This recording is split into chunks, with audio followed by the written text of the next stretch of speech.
Ein voller Tag auf See ist nun erforderlich, um die Ostküste Chinas mit dem Mündungsdelta des Flusses Jangtse in das Ostchinesische Meer zu erreichen.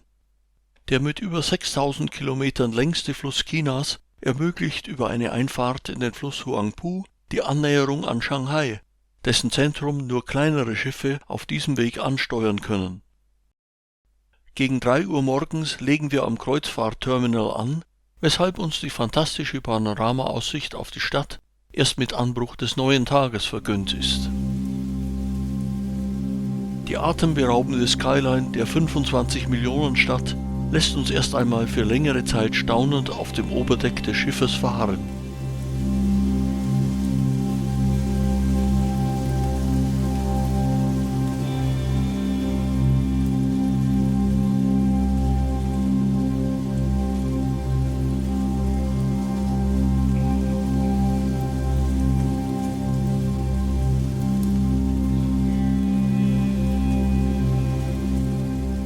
Auch ein Blick auf die direkt hinter dem Pier gelegenen Stadtbezirke wäre normalerweise absolut attraktiv, gäbe es nicht die konkurrenzlose Alternative gegenüber. Nichts ist daher naheliegender als eine Stadttour, die uns als erstes direkt zum markantesten Punkt der Skyline, dem Oriental Pearl Tower, führt. Mit einer Höhe von 468 Metern ist er der derzeit dritthöchste Fernsehturm Asiens.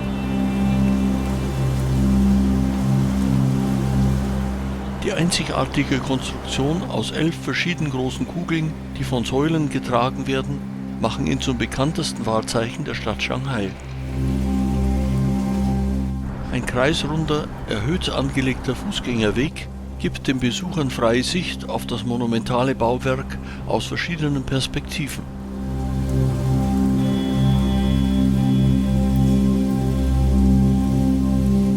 In gegenüberliegender Richtung erkennt man schemenhaft im Gegenlicht die spiralförmige Fassade des Shanghai Towers, das mit 632 Metern höchste Gebäude Chinas. Weitere markante Wolkenkratzer dieses Bezirks werden wir vor allem bei Nacht kennenlernen. Nach Westen hin eröffnet sich ein Blick auf den Stadtteil The Bund, dem wir uns wenig später vom gegenüberliegenden Flussufer aus annähern. Als Erbe kolonialer Handelszeiten entstand hier ein einzigartiges architektonisches Ensemble klassizistischer Bauten, die heute von Banken, Versicherungen und Hotels übernommen wurden. Circa 8 Kilometer weiter westlich befindet sich einer der bedeutendsten spirituellen Orte der Stadt, der Yade-Buddha-Tempel. Die Anlage ist ein aktives buddhistisches Kloster und folgt dem klassischen Grundriss mit 3 hintereinander liegenden Haupthallen, die unabhängig von den beiden wertvollen Yade-Buddhas bereits viel Sehenswertes enthalten.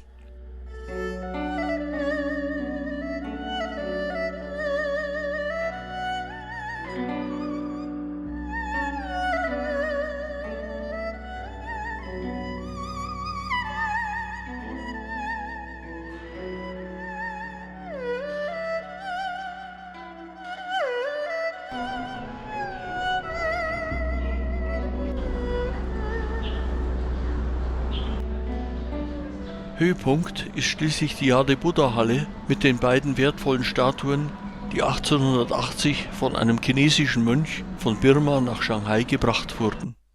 Zunächst geht es durch eine bereits imposant ausgestaltete Vorhalle.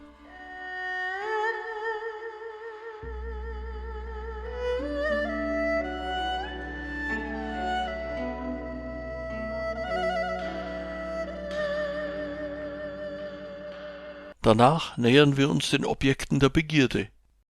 Hierbei handelt es sich zum einen um eine liegende Buddha-Statue aus reiner weißer Jade.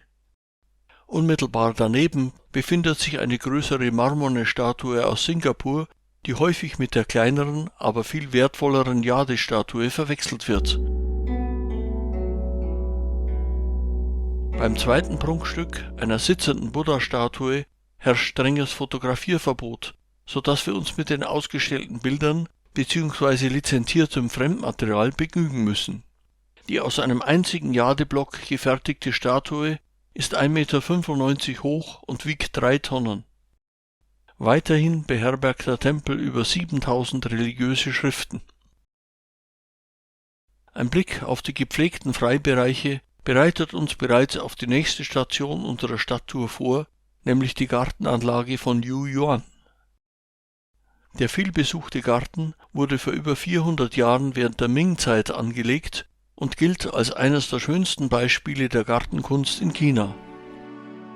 Zickzackwege, die Geister, die angeblich nur geradeaus laufen können, abhalten sollen, führen rund um Teiche zu wunderschön gestalteten Pavillons und Teehäusern.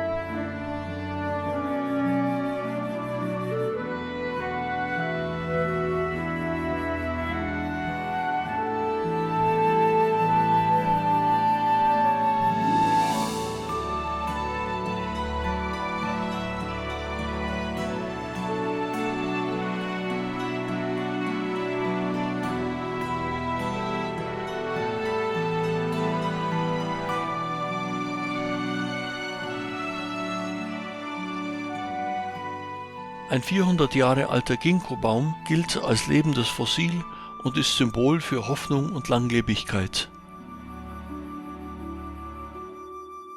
Nur wenige Schritte entfernt von hier befindet sich unser nächstes Ziel, die ausgedehnte Fußgängerzone rund um den Tempel Chengguang.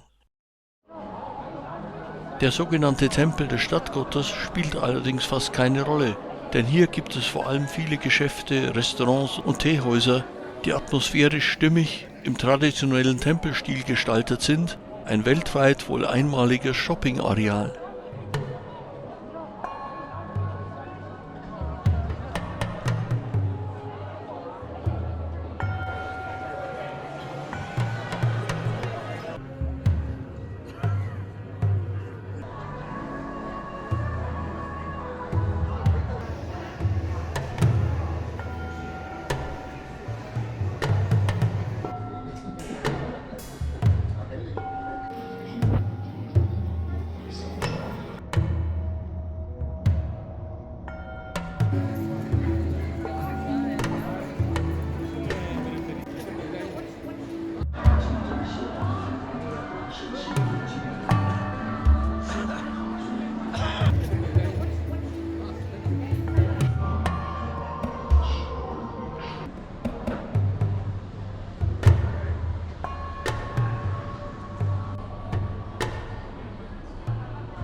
Obwohl es uns schwerfällt, uns von dieser prächtigen Umgebung loszureißen, geht es am späteren Nachmittag wieder zum Schiff zurück, wo wir nach einer kleinen Pause schon gespannt dem nächtlichen Panorama entgegenfiebern, das sich uns nach Einbruch der Dunkelheit eröffnet.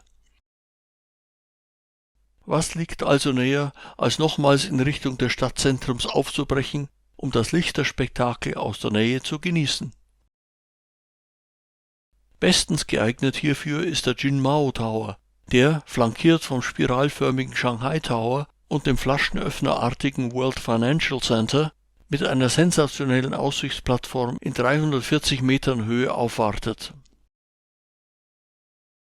Voller Vorfreude nähern wir uns dem High-Speed-Lift, der uns in nur 37 Sekunden mit einer Geschwindigkeit von bis zu 73 Stundenkilometern in das 88. Stockwerk hinaufschießt. Der Ausblick von der Panoramaplattform ist schlichtweg atemberaubend.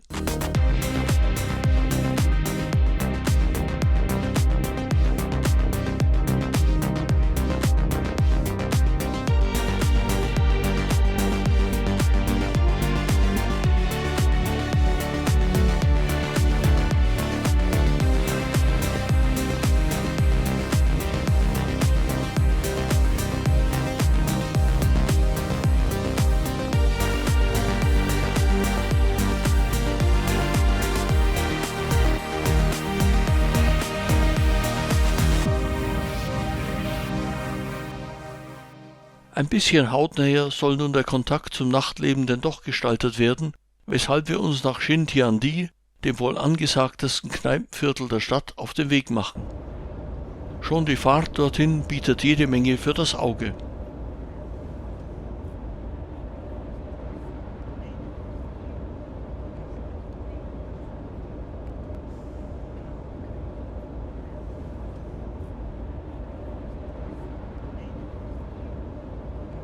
Wenig später haben wir das romantisch beleuchtete Ausgehviertel erreicht, in dem sich sofort Wohlfühlatmosphäre einstellt.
Nanu, was ist das denn?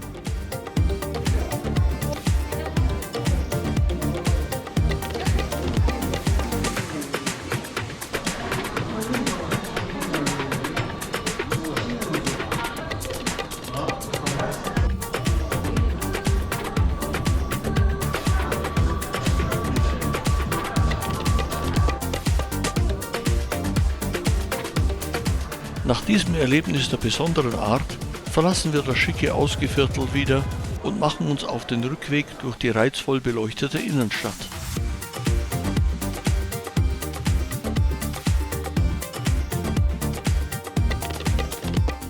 Kaum zurück an Bord, wächst bereits wieder die Vorfreude auf einen weiteren Tag in der faszinierenden Stadt Shanghai. Am zweiten Tag unseres Aufenthalts geht es ca. 50 Kilometer in westlicher Richtung in die Außenbereiche der Stadt, wo ein längerer Aufenthalt in der Wasserstadt Zhujiaojiao geplant ist. Wiederum beeindruckt uns schon während der Anfahrt der Anblick des rundweg modern und gepflegt wirkenden Stadtbilds von Shanghai.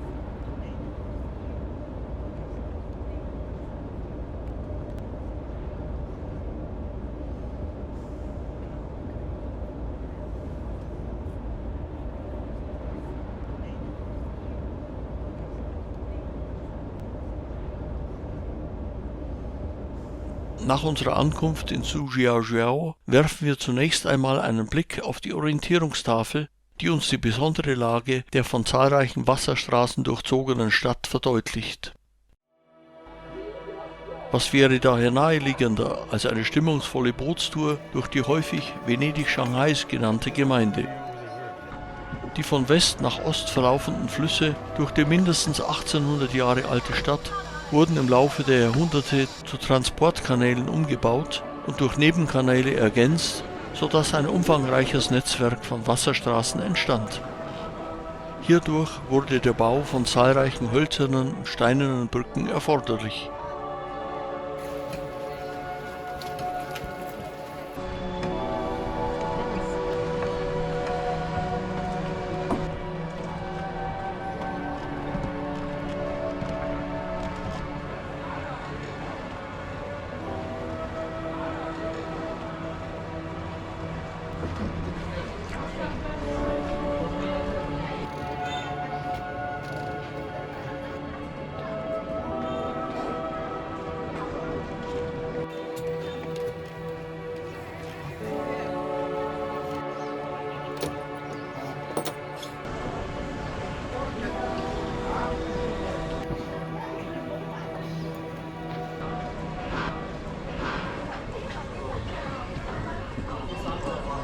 Nun haben wir die Anlegestelle in der Nähe der unter Denkmalschutz stehenden steinernen Fußgängerbrücke Fangsheng erreicht. Mit der aussichtsreichen Überquerung der über 70 Meter langen Brücke beginnt wenig später ein hochinteressanter Spaziergang durch die Straßen und Gassen der Stadt.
Nach dem erlebnisreichen Spaziergang durch das Venedig Shanghais haben wir die Fangsheng-Brücke wieder erreicht und genießen dabei nochmals die intensiven Eindrücke.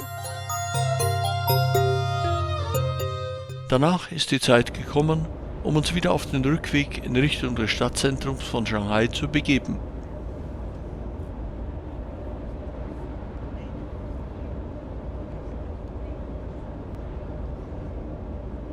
Nochmals genießen wir vom Oberdeck unseres Schiffes aus den unschlagbaren Ausblick auf die Skyline, bevor am späten Nachmittag die Ausfahrt über den Fluss Huangpu mitten durch das Stadtgebiet von Shanghai für ein letztes Highlight sorgt.